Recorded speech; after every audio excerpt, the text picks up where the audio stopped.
Like the Fairy Queen, Milton's epic is a great synthesizing poem, but Milton's synthesis is more successful than Spencer's because he places different kind of knowledge, biblical, classical, medieval, modern, in a logical hierarchy and never mingled as Spencer often does classical myth and biblical story on equal term.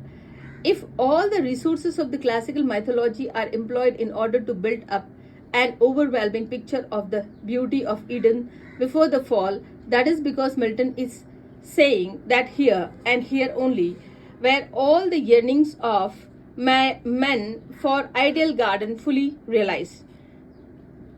Hesperian fable true, if true, here only. The description of Eden in Book 4 is indeed one of the finest examples of Milton's use of pagan classical imagery for a clearly defined Christian purpose. And I read, the birds their choir apply, airs, vernal airs, breathing the smell of field and grove, attuned the trembling leaves, while universal pan knit with the graces and horse in the hours in the dance led on the eternal spring.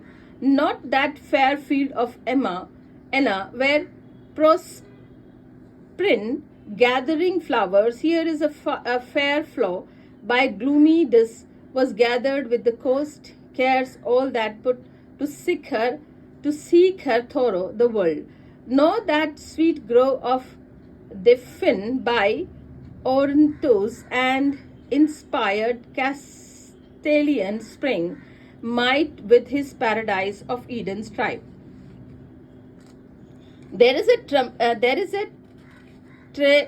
tumultuous glory in this description of the ideal nature fully realized, and repetitions such as air, vernal air, and gathering flower, herself a fairer flower, help to give the proper emotional quality to the verse. The classical imagery is neither purely descriptive nor solidly grounded on reality is the biblical groundwork of the story. Milton uses myth for what is the imaginative projection of all man's deepest hope and fear.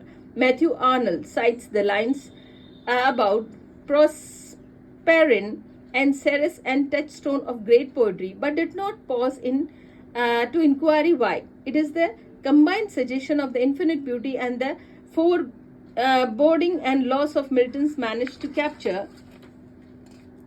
precisely the sad sense of transience which accompanies all post-lapsarian response to beauty, and thus even while describing a pre-lapsarian scene, her introduced overtones of the fall.